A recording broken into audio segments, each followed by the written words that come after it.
Hi, everyone. This is Mickey Hudson, and today I am going to be hosting today's Husqvarna Viking Facebook Live. So, as I usually do, I will give you all a few minutes to come in and settle down, get your cup of coffee. Um, I would like to thank my behind the scenes crew, Ryan, Meredith, and Amy, which is who is new. So, everybody, welcome Amy. Hi, Amy. Today, we are going to be doing projects for Dad.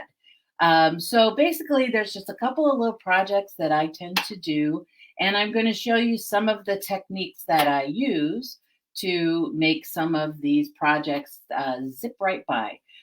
So it's going to be just all kinds of information.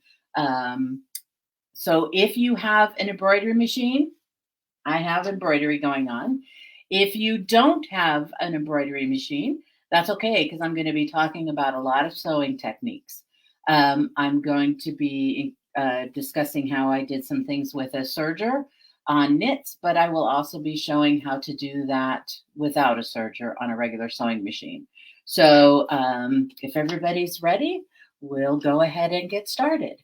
So once again, my name is Mickey Hudson, and I am hosting today's Husqvarna Viking Facebook Live.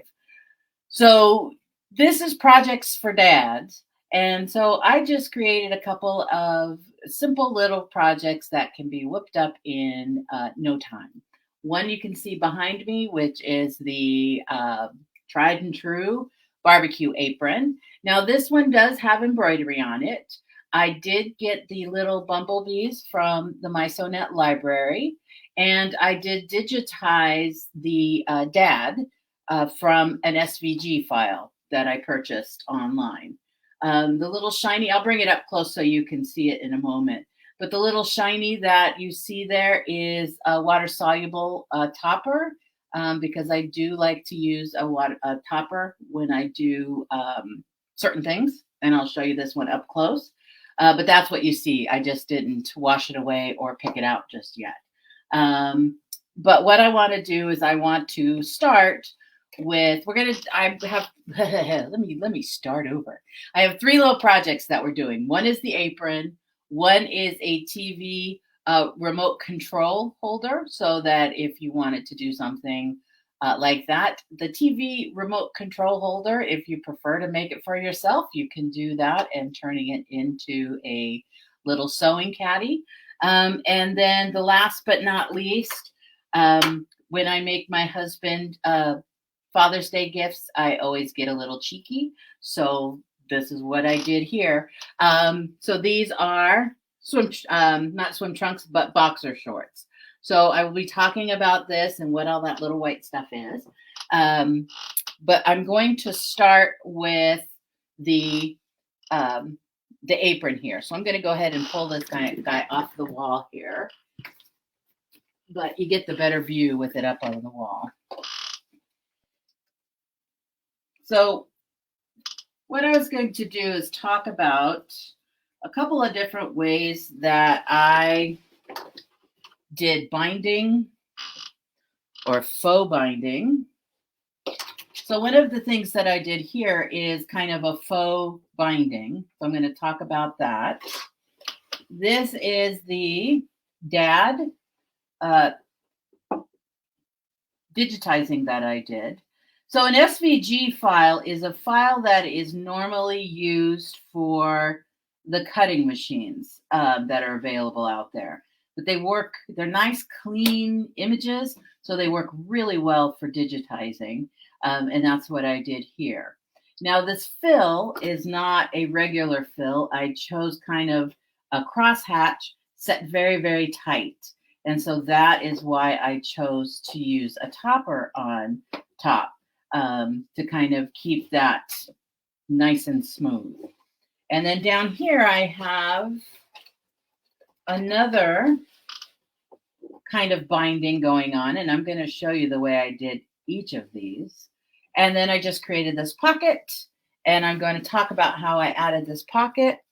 But I do want to talk about a little bit about the apron pattern, because this is not a pattern that I've purchased. This is just, I went out and got 1 yard of a nice heavy duty fabric. So this is for like outdoor grilling when my husband uses the grill outside. I have another one that I made when he cooks inside. And since he is the primary cook in the house, which I love, I do make him aprons. But this is just 1 yard of fabric folded in half lengthwise. Now here what I do is I just come and kind of find the center where I want it to hang, and then I just cut out a scoop. So it's just a quick little scoop, nothing fancy, very, very easy. And then I hang on to the little scoops that I cut out to create the pocket. So that is where this is coming from. Okay. So I want to talk a little bit about how I did some of these different bindings. And I also want to talk about how I pieced together this pocket. So the flat fell seam is one of my favorite seams. So this flat fell seam is one of my favorite seams. You will see it on the inside of many denim pants, but it's just a nice, heavy-duty, professional-looking seam. It's clean on both sides. What's so wonderful about it is it's still a 5/8 inch seam allowance. So like if I'm doing kids' clothes, I will often do a flat fell seam instead of a regular seam because it's much more durable over the long haul. And so I love the flat fell seam for all kinds of stuff. Like even when I'm doing a blouse or, men's shirts or anything like that, if I want it clean on the inside, a flat fell seam is really the way to go. And especially if you don't have a serger and you want it all clean, flat fell is the way to go. There are other things to do, but it is one of my favorites. So I want to show you how to do the flat fell seam. And one of the things is Husqvarna Viking does have a flat fell seam foot. It can be done without the foot, but the foot does make it super, super easy. And this is what the flat fell foot looks like. It is this big old honking thing, but it is super easy to use. So one of the things I want you to take a look at is right here. It's a little hard to see, but there is a red line right along here, and there's a red line right here. Let me get my little pointer here. And there's just a red line right here. So we're going to use these little lines to help everything line up. So let me get in here. I know we do all this camera testing beforehand, and I still have to move stuff around. So I'm going to go ahead and change my foot. I'll take off my foot and put on my flat fell foot.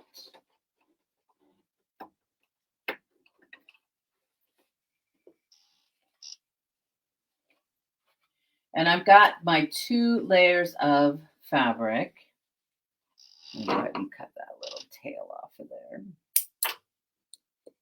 So I've got my 2 layers of fabric. And what I'm going to do is I'm going to lay, when you sew a flat fell seam together, your wrong sides of your fabric are going to go together instead of the right sides of the fabric. So that is one exception to the way it's traditionally sewed. So I'll use this fabric because you can clearly see the right and wrong side. So I'm going to come and I'm going to lay this one under the foot, and this edge is going to line up with this red line here. And this edge will go on top, and I'm working around a camera, and this one is going to line up with the inner mark here. So I've got the bottom lining up with the long edge and the top lining up with the little edge. And here's another little rule of thumb when it comes to this. I'm going to go ahead and put the foot down, and I'm going to change my view because I'm going to talk to you for a minute. So when I use the flat fell seam, if I'm just doing like a front or back seam, I don't worry about it too much. But if I am doing a side seam or like bags or anything where I want the seam to be professional looking, the back is the bigger part. So what I mean is when you put the fabric down, the fabric that would normally be on the back. So like for instance, a pair of pants, the back of the pants would be the one that's laying down and the one that's going to line up with the long edge. And the front would be the one laying on top and the shorter edge. So that will work whether you're doing clothes or bags or crafts or anything like that. Like I said, if there's not a front or back, it really doesn't matter. But if you want to be professional, that is what you will do. So this would be the back of my project, and this would be the front of my project. So does that make sense for you guys? All right. So what I'm going to do is I'm going to just line this up, and I'm going to give it a little gas, and we're just going to stitch a straight stitch on down.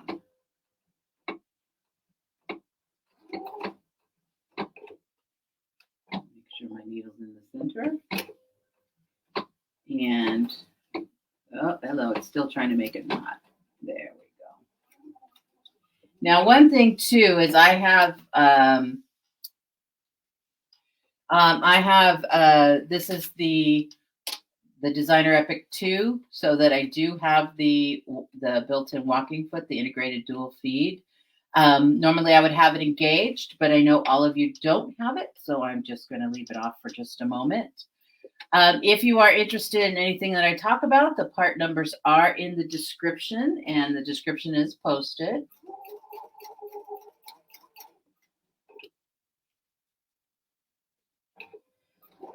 I will have to do another class on using this for bindings, because I've used this foot for bindings as well. It just popped into my head.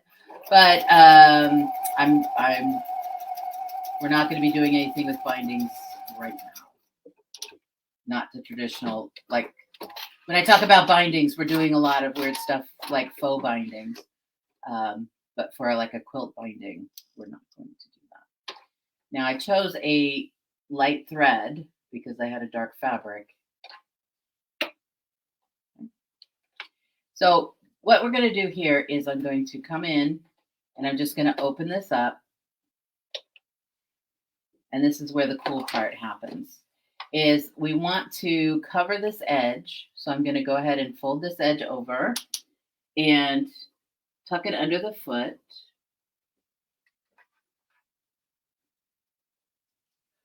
And now I'm going to line up my stitch line here with this red line.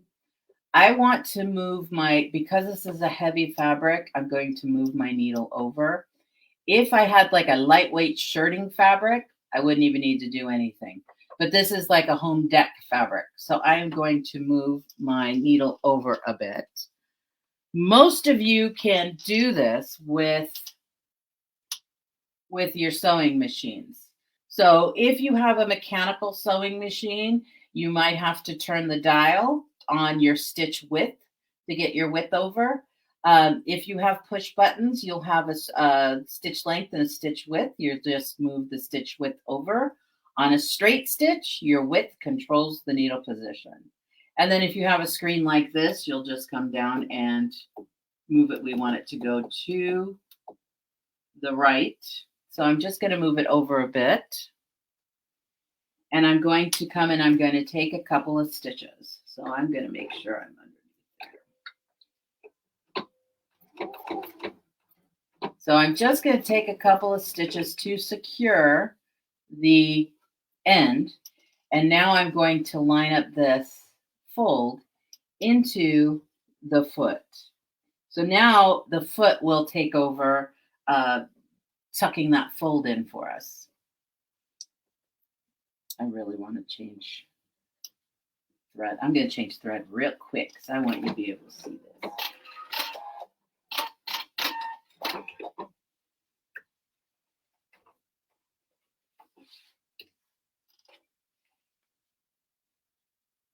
It works. The question is, how well does this foot work with curved seams, such as crotch seams in jeans? It works really, really well. The thing is that when you're doing a curved seam, you're going to uh, kind of treat it like it's straight while it's going. Those couple of inches that are directly under the needle, you're going to kind of straighten it out. It can be done also with on shoulder seams for shirts and stuff like that. It's a little trickier, so I would practice a little bit with the crotch seam first. But yes, it can be done. But I do kind of straighten so that that couple of inches right under my foot, I've straightened it out rather than feeding it as a curve the way I would normally do it. Does that make sense? Does that answer the question? I will have to do a whole class just on that foot because there is a lot of fun stuff that you can do with the flat fell seam, the flat fell foot.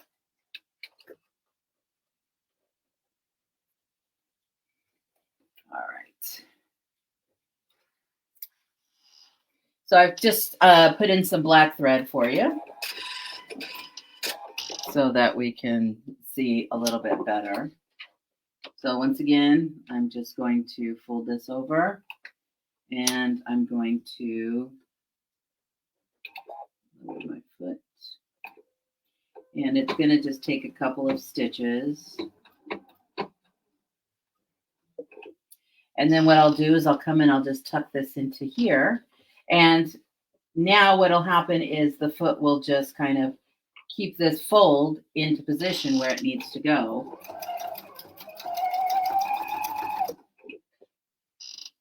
And I'm just going to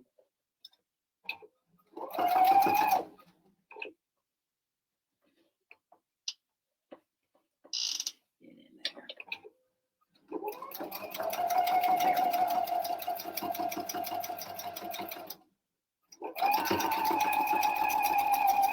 Whoops, lost it right at the end. So I am working, just so you guys can see, when I'm doing this, I'm kind of sewing like this so you guys can see. So I did lose it right at the end for you. But what'll happen is here you can see there's the matchy, but look at how beautiful this makes this stitch. I'm going to change my view a little bit so you can see a little better. But you can see here how it just, look how beautiful it does. Just a beautiful job. It's just beautiful on both sides. So again, this is still a 5/8 inch seam allowance. So it's an easy way to change a seam from a stitch seam that may need to be serged or zigzagged to an enclosed seam that looks professional. Plus, it is very strong. So that's one of the reasons I really, really like it. So do we have any other questions on the flat fell seam, the flat fell foot? I love this. This should be on. This was one of those feet too. They discontinued a while back, and there were quite a few of us that kind of pitched a fit that we wanted it back. So they brought it back for us. So make sure that if you don't have one in your collection, that you get one. Okay. So I'm just going to keep the black thread in so you can see. If you can't see on the dark green, we'll change it again. But another thing that I did was across the top of my guy here, I did a faux binding. So I'm going to show how I did this one. And this one I actually did here. Let me show you. This one I actually did.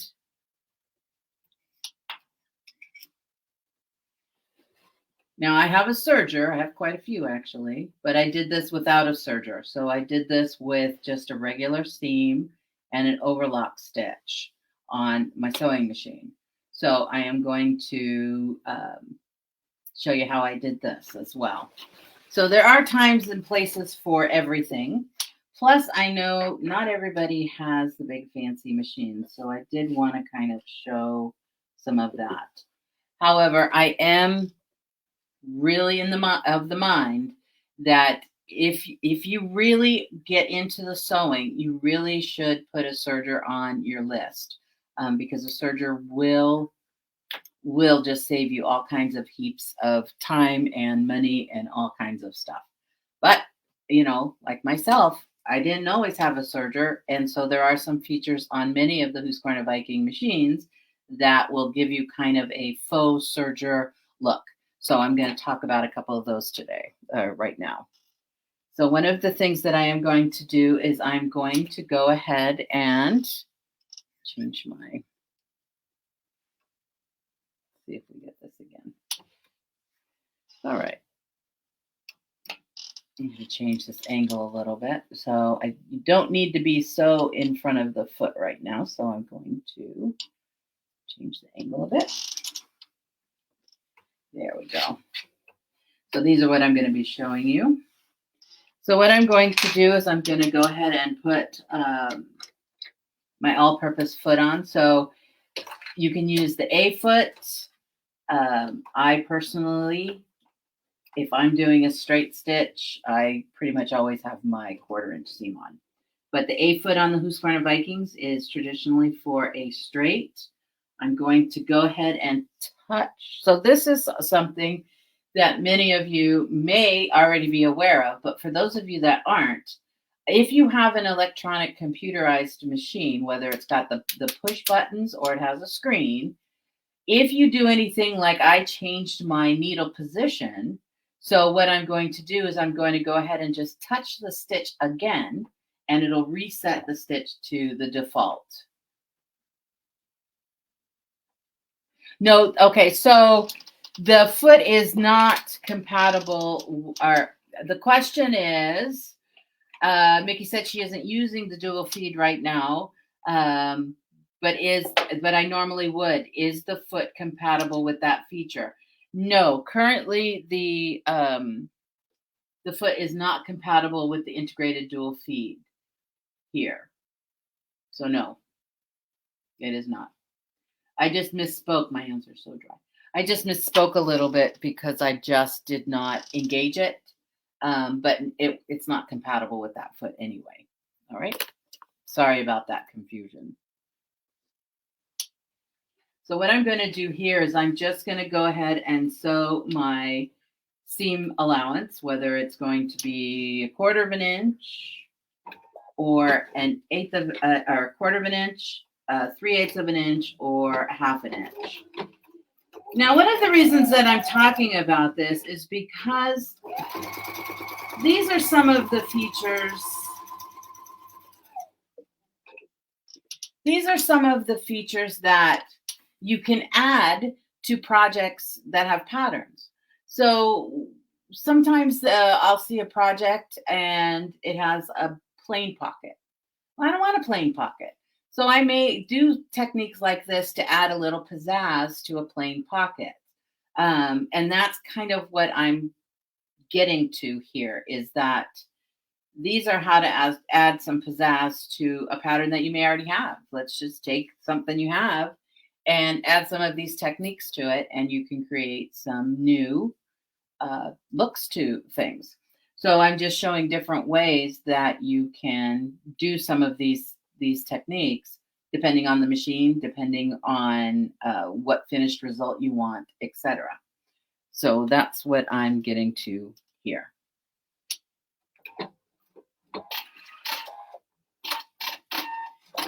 So here I've just I have my pocket, and I decided I wanted to add a binding. Now, normally you could add just a traditional binding with the quilt binding attachment. But for those of you that have ever watched any of my Facebook Lives, you know that I've done the quilt binder. I've done many, many videos with the quilt binding attachment. So I'm trying to show some techniques without that because I've already covered them. So what I did here is I've got my pocket, and I've created just a little kind of a faux binding here. So this can be whatever size you want it to be. I chose to do a 1 inch and with a 1/2 inch seam. So that means I've cut this at 2 or 3 inches. So I have 1, 2, and then 1/2, and then 1/2. So it creates a 1-inch binding. So basically you're going to double the width and double your seam allowance. So if my binding is 1 inch and my seam allowance is 1/4 of an inch, I'm going to cut that at 2.5 inches. Everybody kind of getting that? So just don't forget to add the seam allowance. All right. Now this is something that I know a lot of folks kind of forget about because I've seen it firsthand. And this is the J-foot. The J-foot is one of the feet that comes with most Husqvarna Viking machines. And this is your overlock stitch. Now, if you'll notice in here, there's a little pin in here. And the little pin, it allows us to get right on the edge without the stitch sucking the edge in. Okay, so that's why we're going to be using this. And if you have an electronic machine, whether it's got the push buttons or the screen, what you will have a sewing advisor. And on the sewing advisor, sometimes you just can tell it what kind of fabric you're going to work with, and that will set up everything for you. And for some, you can tell it what kind of fabric you're working with and what technique you're going to do. So I can say I want to do an overcast. So I can say I want to do an overcast stitch, and it will bring stitches up for you. And so I'm going to choose this is one of the stitches that they've selected. There's a couple of different overcast seams, so I can say I want to overcast here. And this one's going to give me a different stitch. So this is the triple zigzag where it goes zig, zig, zig, zag, zag, zag. The other one was going straight and kind of adding a little box around it.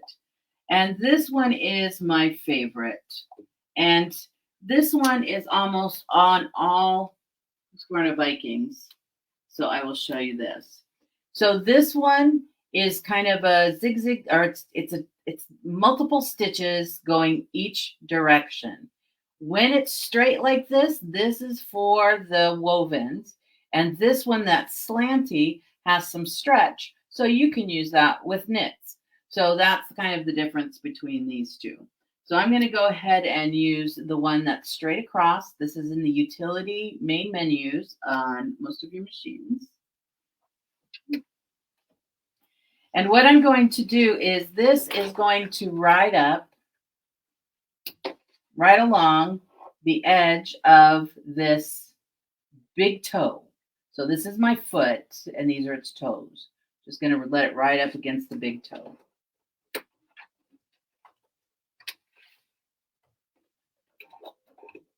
And what will happen is as it's stitching,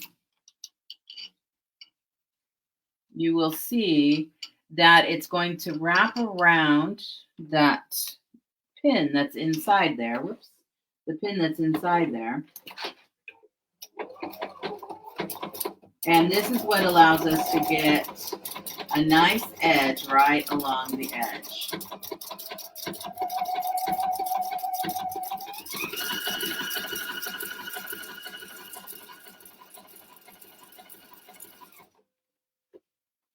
I'm going to change my view a little bit so you can see what's happening. So you can see how it's making a nice edge right along the edge.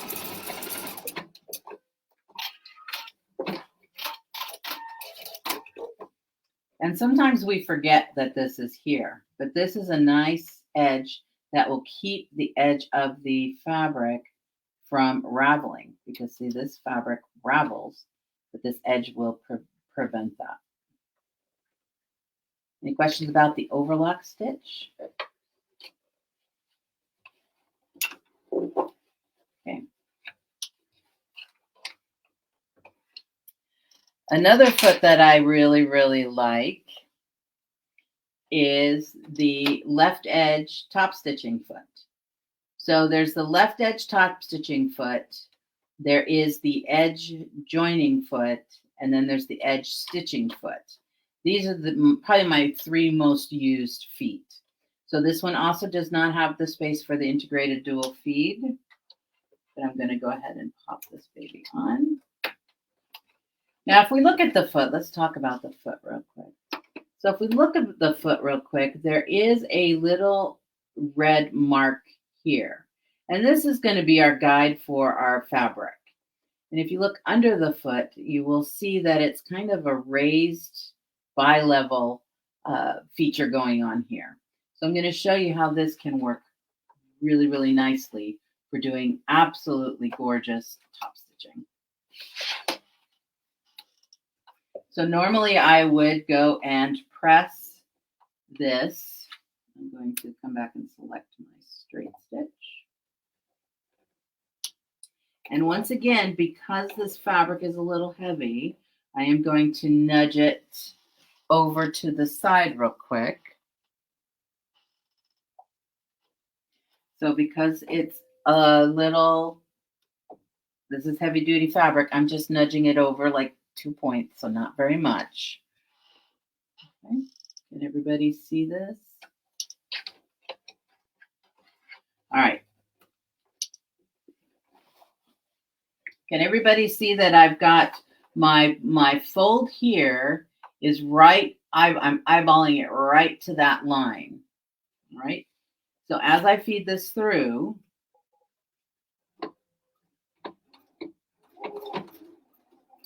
I can just almost feel it. So there's that little red line, and I can almost feel as I'm going, it butts right up against.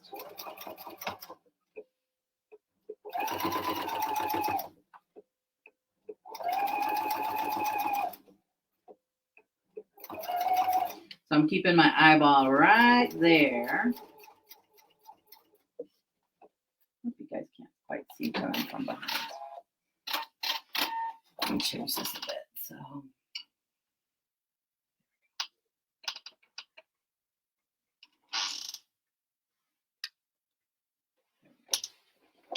So you can see here that it just makes a beautiful, beautiful top stitch. So this is one way that you can do a faux binding without a serger, without a binding foot. And that is how I did my faux binding at the top here. And I want to talk about the pocket here because, like I said, I just used the scraps. But this pocket is fully lined, and it's just, I just used the left edge top stitching foot to stitch it down. And I'll show you what I did. So here, loose threads, but I do want to get into the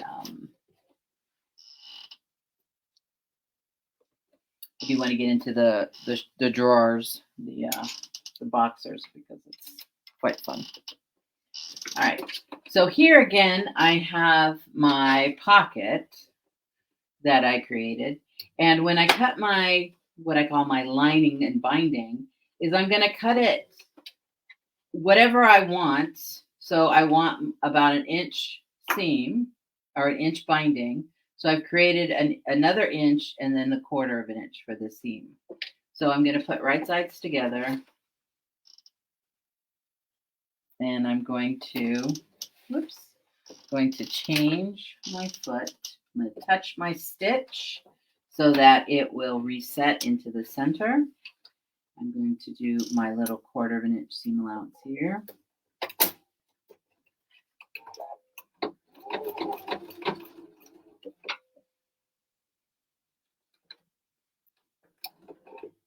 And I'm going to just stitch across here. Whoops, what I did was I got carried away. I love to sew very, very fast. I got a little carried away. So what I'm going to do is I just took out a couple of stitches because what I'm going to do is I'm going to leave the opening in my hem, and I'll show you what I mean.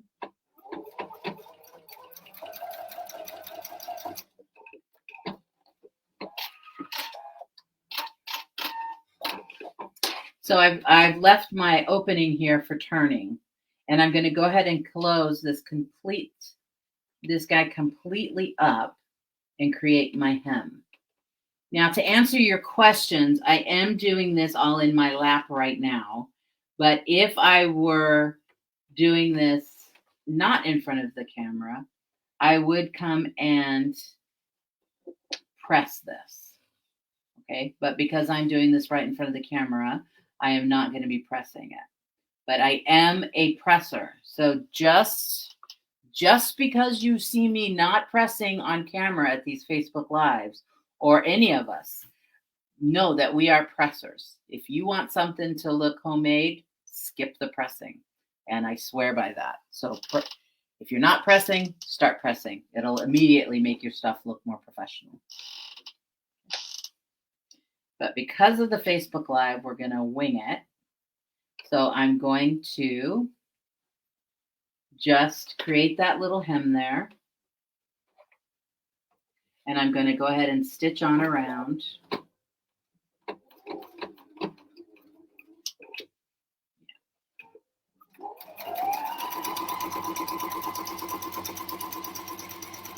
And you can turn the corner.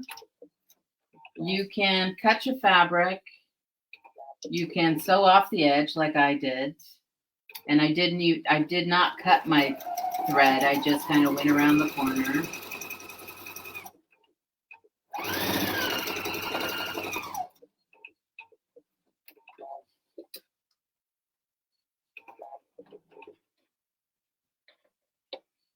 My piece is not.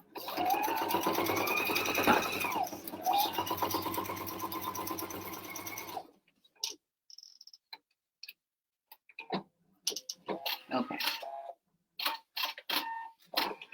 So what has happened is I've created this opening here.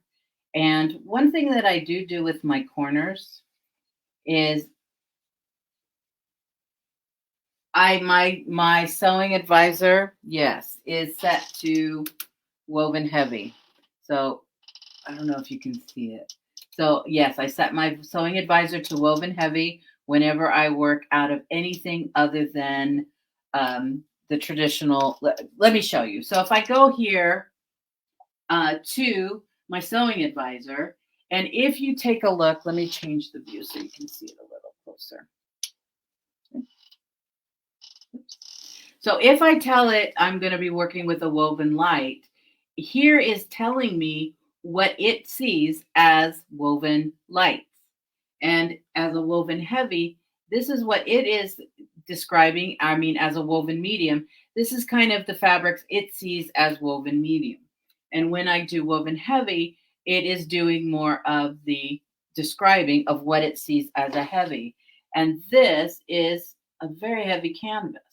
So, and then this is like a home deck canvas. So this is the heavier of the two canvases, but they're both pretty heavy fabrics. So yes, I had told it I was using woven heavy, and that will set up my tensions. It will set up my stitch length. It will increase the stitch length. So yeah, the sewing advisor of Husqvarna Vikings is the coolest thing, because if you're new to sewing, it is great to learn how setting things up for different kinds of fabrics. It was very helpful when I was, I used to be a new sewer once upon a time. And I remember when I got my very first Husqvarna Viking, and the sewing advisor was the coolest thing ever. But what I noticed was when I changed things, I could see it changed my tension, and it changed my stitch length. So I started paying attention that whenever I would change something, what's it doing with the tension? What's it doing with the stitch length? And so it kind of got me an idea of what was going on. And that also helped my sewing. So what if you are working with mixed fabrics? That is a fantastic question. So much so that I'm going to have to get up. Oh, no, I don't. I can do it here.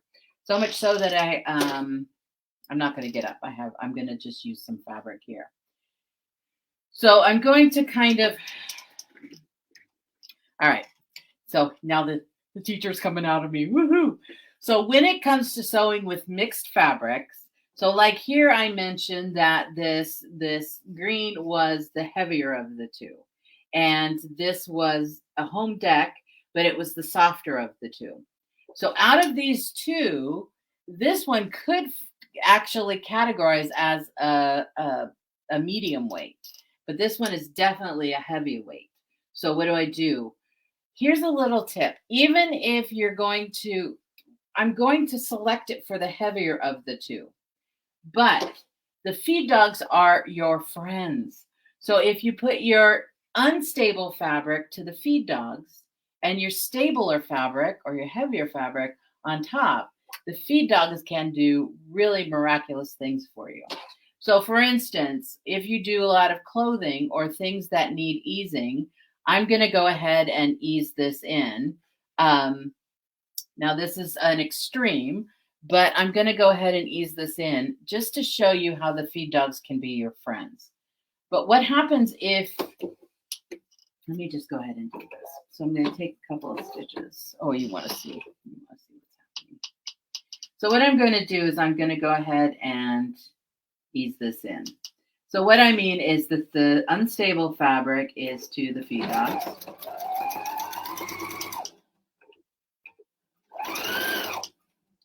And I am making this extreme.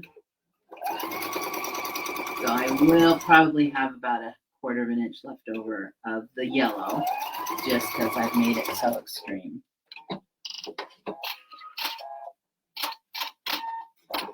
But what'll happen is this will ease it on in. And then when you give that a press, it presses out like it's not even there. So this is awesome. And how many of you have ever sewn something? Let me see if I can get it to do it this way. And this is another reason why you want to put the unstable fabric to the feed dogs.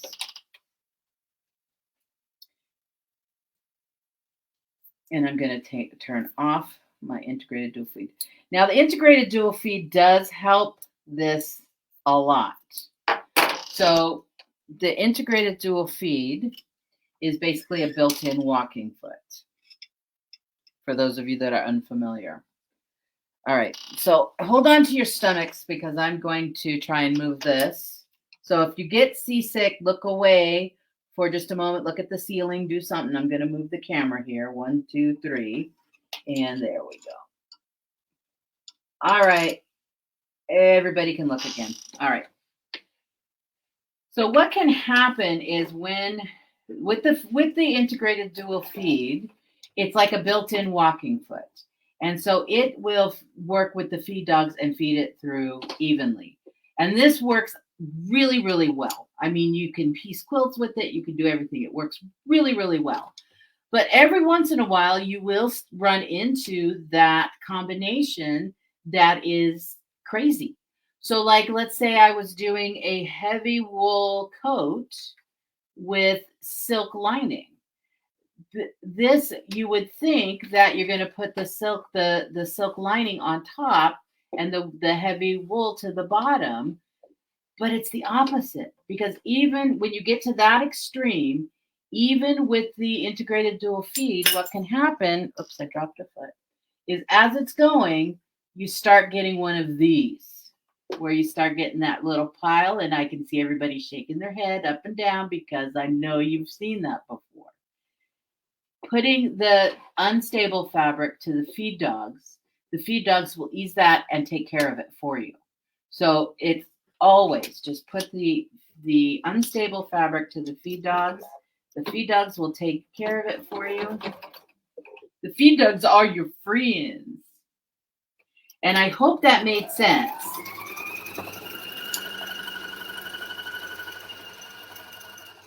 Because I'm not really ADD, but that just, when that question came up, I got all excited and I just my brain went all over the place. So hopefully that makes sense. So when I am working with mixed fabrics, I set my sewing advisor to the heavier of the two, and I put the lighter of the two next to the feed dogs. And that is why, because everything will come out nice and even. So even though I did not have the integrated dual feed on, you can see it comes out really well. Any other questions about that? All right. Whew. Sorry, I just got all excited there for a minute. All right. So let me come back to my pocket.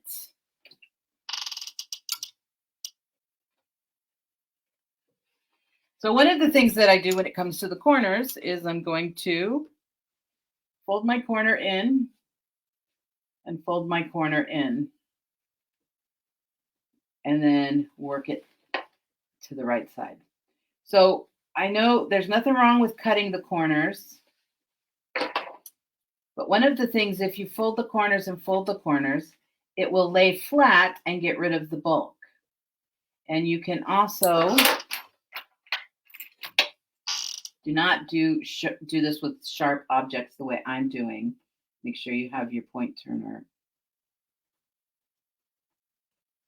Yeah, I'm not going to be able to do it with this. It's too sharp. All right.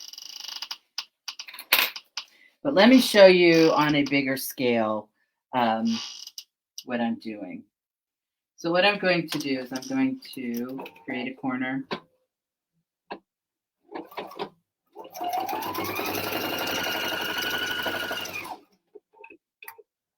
And I'm going to create a corner. All right, we'll do a 5/8 on that. Where it's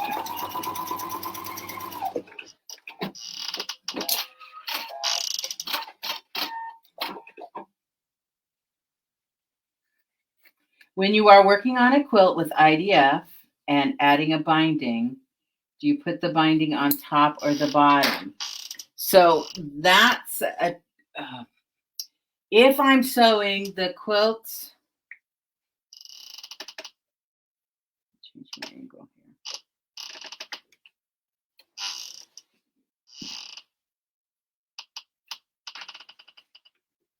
Where did my other little piece go? All right, I'm going to start ripping these things apart here real quick.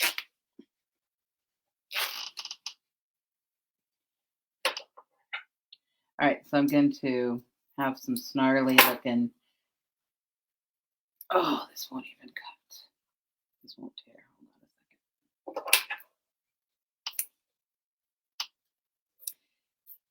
second. I never know. I try to get prepared, but I never know what questions are coming in. So to answer your question, if I were doing a quilt and I was doing like a traditional binding where I've got the binding folded in half, like so, is this what you're asking? And you are going to sew this at 1/4 of an inch. This I would put at the top because this is about the only exception to that rule that I follow. However, I pretty much use the quilt binding attachment nowadays. But yeah, when I would do my traditional quilts like this, or even if I put on a binding with my serger, my binding is always on top because this is the one I need to pay attention to in this case. It's more than just lining up my raw edge. It's also when I come to my corners, I need to be able to stop at that 1/4 of an inch and turn this and fold it over to make the corners. So that is why I have this on top when I do a more traditional binding. Does that answer that question? Oh, where was I? I was showing you this corner. So when it comes to corners, you know, a lot of patterns, a lot of instructions, and a lot of that kind of stuff will ask you to trim the corners off. And there's absolutely nothing wrong with that. But what I've come to do is I've come to fold these corners. I fold it right on the seam line, and I fold this right on the seam line, and I get a good grip, and I flip it to the right side. Now, what happens when you do this is because it's all nice and folded, there's no bulk in there, but I can get a really nice corner out of that. So this is the way I tend to do my corners anymore. I've found this little trick about 3 or 4 years ago, and I've done this ever since. So I like it because I can get nice corners. Now, I also have arthritis, so most days it's fine, but every once in a while it acts up. So when it acts up and I'm doing this, I will get a helper, and I usually use my point turner. So once I get my corner and my corner, because I can't always get this grip, I will come and give myself some help with my point turner, and I use that instead of trying to pinch that little corner in there. And I can get that around because I'm able to hold my point turner with more of my hand than just my little fingers. So when my fingers are giving me grief, that is how I tend to do that. All right. So as always, my time is getting away from me. So I'm just going to quickly do this real quick because I want to show you the knits.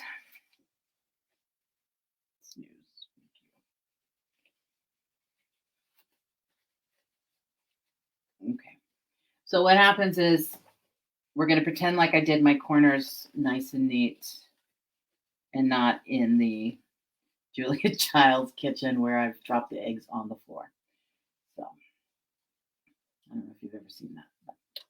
So then I would just come and give this a press again. And depending on which way I wanted this to be, if I wanted to stitch on the binding, then I would press my seams up the way I did here. If I wanted my stitch to be down on this side, I would press that seam down towards this fabric. But then what I would do is I would just put on my left edge top stitching foot once again, and I would just stitch right down and close that on up. But what I love about that is because the edges are all inside, it makes for a very clean pocket when you're putting things on. And then you can just top stitch. Again, I use my left edge top stitching foot all the way around. Okay. So how many of you have done knits or anything like that with without a serger? So I'm a big serger person, and I wasn't always. To be honest with you, back in the day, I would walk into the dealer when I was a customer, and I was very curious about the sergers, but I was a little bit afraid of them. So I would walk into my local dealer, and I would look at the sergers, and somebody would go, "Would you like to try them out?" And I would be like, "Nope," and I would bolt out of the door because I was afraid of them. But once I finally sat down and took the time and learned how to use one, there's no looking back. It's as important as a microwave as far as I'm concerned. But what I did here with these little guys is these are my cheeky shorts that I made for my husband. And there are a bazillion boxer short patterns around. From knits to wovens. So if you're not comfortable with wovens, there's lots of boxer shorts that are available for woven fabrics. These just happen to be the kind my husband likes, so these are what he gets. But as you can see, this is what a serger does if you're unfamiliar. It gives you nice clean edges. And what I did here was I had originally stitched, this is boxer short elastic. And it's meant to be seen. So I just stitched that down, and I will show you here on this guy. And then when I flipped it up, I came and did a cover hem on it here. And what you see here, because I didn't quite have the time to cut it off, this is just water-soluble stabilizer. And one of the reasons was I did not actually go and get the actual boxer short binding that I needed. But I have this other elastic that has grip on this side. And this grip is grippy.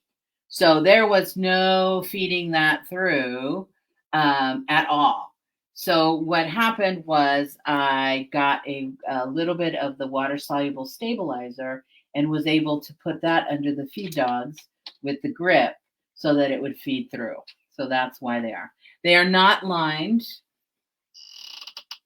They are not lined. They're just the simple little boxer shorts with kind of a pouch in the front and just easy peasy. And then I did a cover hem at the hem. So it was just easy. 4-thread overlock and then just finishing everything off with the cover hem. But once again, not everybody has everything has a serger. So what I'm going to do is I'm going to show here. I'm going to do this quickly so that I can talk about some of this stuff. I don't want to make anybody sick.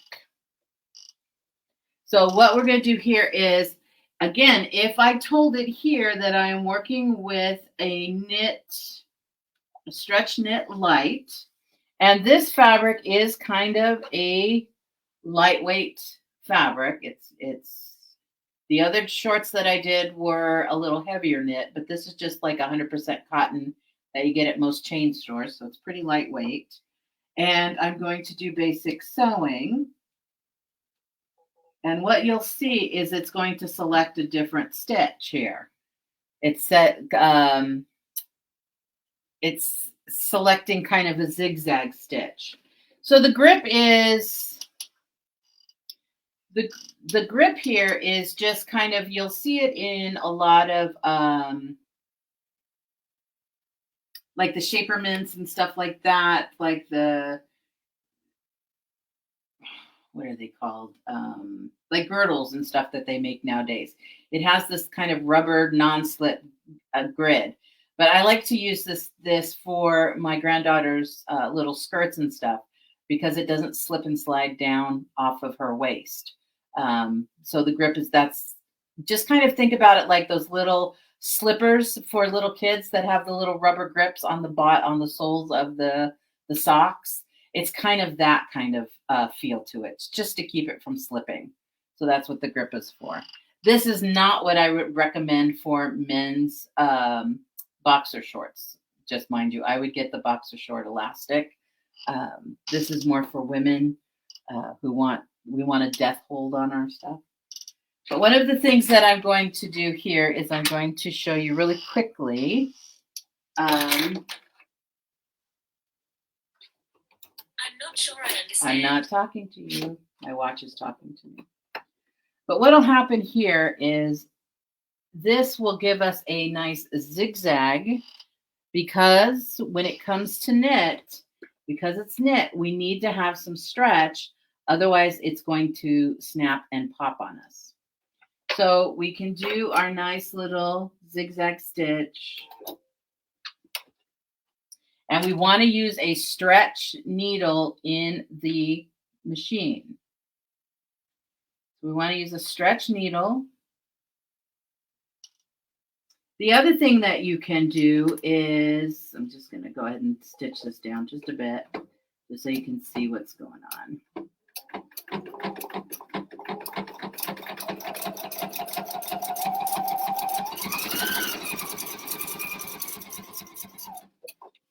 Okay. So what this is doing is this is creating a little zigzag stitch. So it has some stretch, though it won't pop.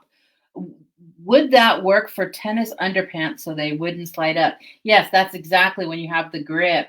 It's just going to stay around your waist. It's not going to slide up and down your body. It is kind of being held there.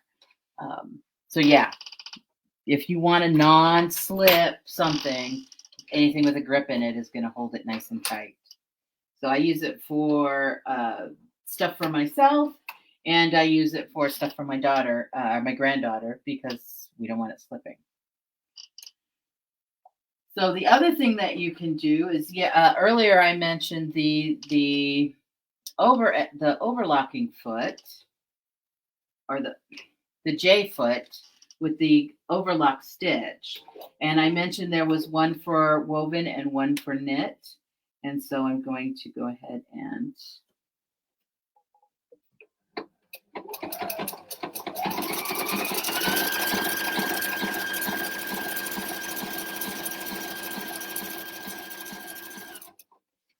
so this, you can do this as a seam, or you can do this, a little knit zigzag stitch, and then seam it as well. But either way, you end up getting a really nice finished look going on the right side.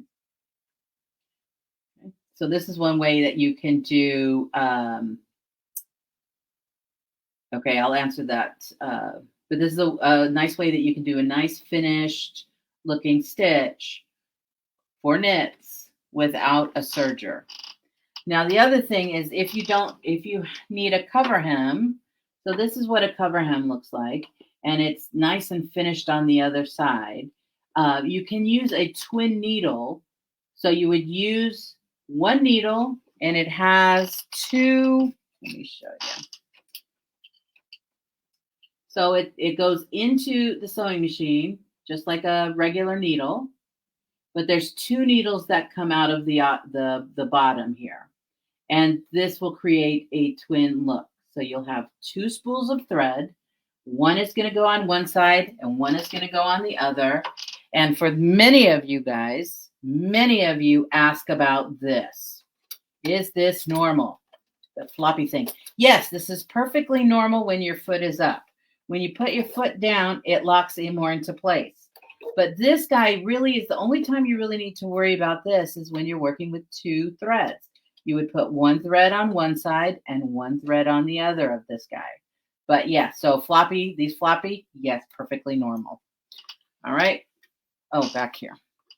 So when you have a twin needle, you're going to use two threads. It goes into the machine just like a single thread. And when you purchase them, there's the size 80, which is the size of the needle, but they also have this other number here, and it'll be 2, 2.5, 3, 4, 6, etc. But this is how far apart these tines are. So for those of you that have older machines or lower down the line, because there's the top of the line and then there's all the way down. So the top of the lines have a 9mm stitch width. So the needle can move 9mm side to side. For most of you that do not have that top of the line, you're going to be either 6mm or 7mm wide. So you want to pay attention that this is no more than like 5mm. So, but that is how far apart the tines are. So the question was, what is a stretch needle? So a stretch needle is a needle that is designed for knit fabric. So woven fabric, it's not going to run on you. So think about pantyhose. So pantyhose is a very fine, delicate knit.